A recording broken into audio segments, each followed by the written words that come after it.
చంద్రబాబు నాయుడు గారిని సూటిగా ఒకటి ప్రశ్నించదలుచుకున్నా. ఎందుకు మీకు కాపు ఉద్యమం మీద కోపం, కాపు కులం మీద కోపం, ముద్రగడ పద్మనాభం గారి మీద ఎందుకు మీకు కోపం?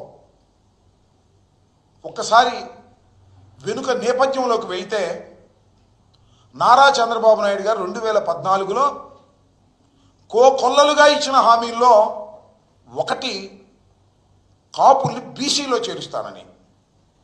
చిరకాల కోరిక, మాకు సెంటిమెంట్ అది. ఆంధ్ర రాష్ట్రంలో ఉన్నటువంటి కాపులు బీసీల్లో చేర్చమని అనేకమైనటువంటి ఉద్యమాలు చేసినటువంటి సందర్భాలు ఉన్నాయి.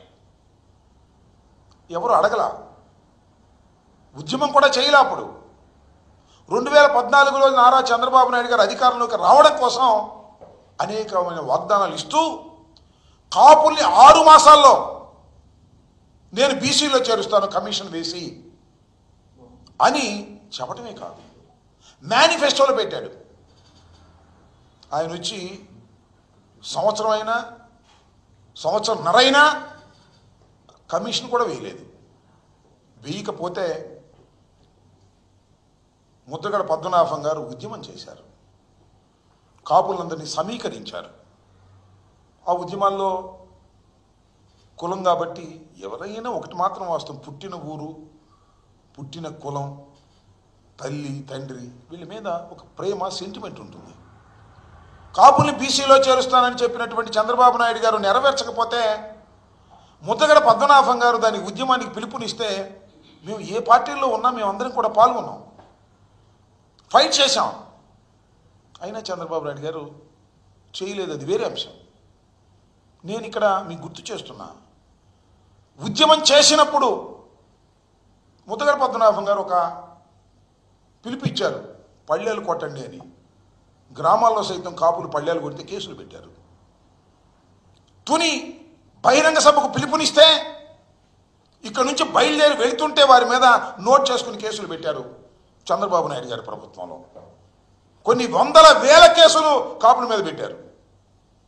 తర్వాత తునిలో బహిరంగ సభ జరిగింది, పెద్ద ఎత్తున కాపు సమాజం అంతా వచ్చింది, కాపుల్ని బీసీలో చేర్చాలని గర్జించింది.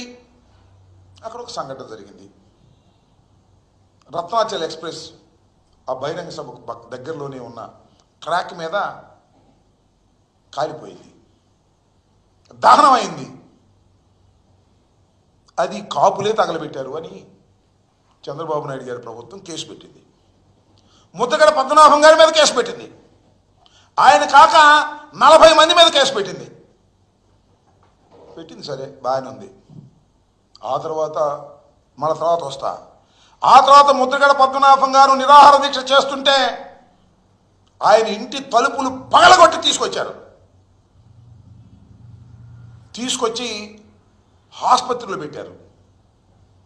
ఇవాళ కూడా మనం చూస్తున్నాం కదా, అరెస్ట్ చేస్తే ఎవరు మాట్లాడడానికి వీల్లేదు, ఎవరు కలవడానికి వీల్లేదని ఈ విధంగా ఆంక్షలు పెట్టి వాళ్ళ వైఎస్ఆర్ కాంగ్రెస్ పార్టీ నాయకులు అరెస్ట్ చేసినప్పుడు వేధిస్తున్నారు. ఆ రకంగా ముద్రగడ పద్మనాభం గారికి పేపర్ కూడా వెళ్ళలేదు, సెల్ కూడా మాట్లాడనివ్వలేదు, టీవీ కూడా చూడనివ్వలేదు. అలా నిర్బంధిస్తే కుమిలిపోయాడు. నేనప్పుడు గుర్తు చేస్తున్నా, హోటల్ హయత్ హైదరాబాద్లో ముద్రగడ పద్మనాభం గారిని ఇలా చేయటం తప్పు అని దాసరి నారాయణరావు గారు, చిరంజీవి గారు, దాసరి నారాయణరావు గారు చనిపోయి ఉన్నారు, చిరంజీవి గారు, బొత్స సత్యనారాయణ గారు, రామచంద్రయ్య గారు ఇవాళ టీడీపీలో ఉన్నాడు, రామచంద్రయ్య గారు, తోట చంద్రశేఖర్ గారు, కాపులకు సంబంధించి ఇంకా చాలామంది ఉన్నారు, పేర్లు నాకైతే గుర్తు రావడం లేదు. కానీ మేమందరం కలిసి సమావేశమై బయటకు వచ్చిన తర్వాత చిరంజీవి గారును మన దాసనారాయణ గారు ఒకే ఒక్క మాట చెప్పాడు, వంగవీటి మోహన్ రంగారావు గారిని కోల్పోయాం, కానీ ముద్రగడ పద్మనాభం గారిని కోల్పోవడానికి మేము సిద్ధంగా లేవు, ఖబర్దార్ అని వార్నింగ్ ఇచ్చారు. చిరంజీవి గారు, దాసనారాయణ గారు కూడా ఇద్దరు కలిసి ఇచ్చారు. ఒకసారి చూసుకోండి యూట్యూబ్లోకి వెళ్ళి. ఆ తర్వాత ముద్రగడ పద్మనాభం గారిని స్లోగా వదిలేశారు. ముద్రగడ పద్మనాభం గారు తీసుకొచ్చేటప్పుడు వాళ్ళ భార్యని ఇష్టం వచ్చినట్టు తిట్టారు. కొడుకుని ఇష్టం వచ్చినట్టు కొట్టారు. ఎందుకు ఈ కక్ష నాకు అర్థం కాలే. సరే అయింది, తునిలో దహనం జరిగింది, రైల్వే కోర్టు విచారణ చేసింది, సాక్షులను విచారించింది, నేరం రుజువు కాలేదు అని 40 మంది కేసు కొట్టేసింది. ఆ రోజునే ఈనాడులో కూడా కేసు కొట్టేసినప్పుడు కూడా చాలా వ్యంగ్యంగా చాలా కక్షగా ఐటెం వేశారు. ఆ రోజునే నేను చెప్పాను, ఎందుకు మీ కడుపు మంట రామోజీరావు గారు కేసు కొట్టేస్తే రుజువు కాకపోతే అని. ఇవాళ మళ్ళీ ఈ జీవో రిలీజ్ చేసి మళ్ళీ దీన్ని తోడి ఎవరి మీద కక్ష తీసుకోవాలని, ముద్రగడ పద్మనాభం గారి మీద కక్ష తీసుకోవాలన్నా? ముద్రగడ పద్మనాభం గారు ఒక్కడు కాదని మనం చేస్తున్నా. కాపు ఉద్యమానికి నాయకత్వం వహించినటువంటి వ్యక్తి ముద్రగడ పద్మనాభం గారు. It is our sentiment. నువ్వు మమ్మల్ని గోకావు, మేము అధికారంలోకి వస్తే 6 నెలల్లో నీ ఇస్తామని నువ్వు చేయలేదు. ఉద్యమం చేశారు, కక్ష కట్టావు, అయిపోయింది, అవన్నీ మర్చిపోయారు. ఇంకొక విషయాన్ని కూడా ఇక్కడ చెప్తా. చంద్రబాబు నాయుడు గారి టైంలో పళ్ళేలు కొట్టిన వాళ్ళకి, తుని వెళ్ళడానికి ప్రయత్నం చేసిన వారికి అందరి మీద కేసులు పెట్టారు.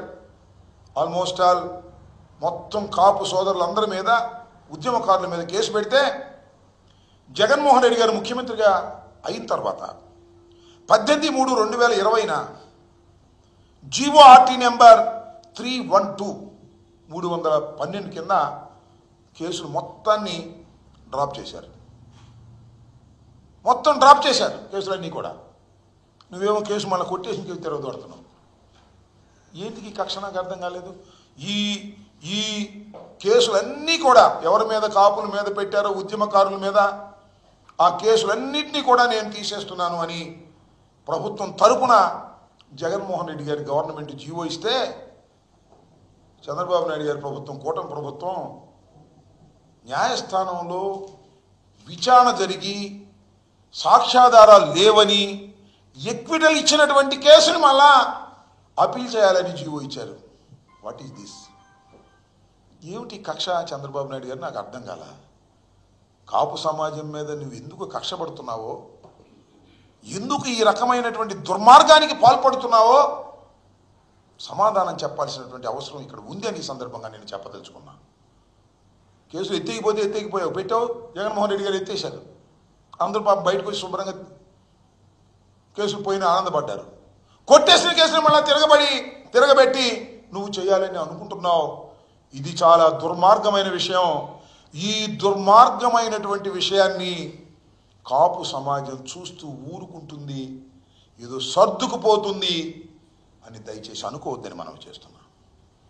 మేము ఆలోచన చేస్తున్నాం. ఈ జీవో నువ్వు దురుద్దేశపూర్వకంగా, కక్షపూరితంగా ఇచ్చావు కాబట్టి ముద్రగడ పద్మనాభం గారితో కూడా సంప్రదించిందా కూడా నేను మాట్లాడాను. కాపు పెద్దలు అందరితో సంప్రదించి దీనికి ఒక కార్యాచరణ రూపాన్ని తీసుకొస్తాం, వదిలిపెట్టం చంద్రబాబు నాయుడు గారు, గుర్తుపెట్టుకోమని కూడా ఈ సందర్భంగా నేను చెప్పదలుచుకున్నాను. ఇలాంటి దుర్మార్గమైనటువంటి జీవోలు ఇచ్చి కక్ష తీర్చుకోవాలనేటువంటి ప్రయత్నం వచ్చిన దగ్గర నుంచి కక్ష తీర్చుకోవటమే.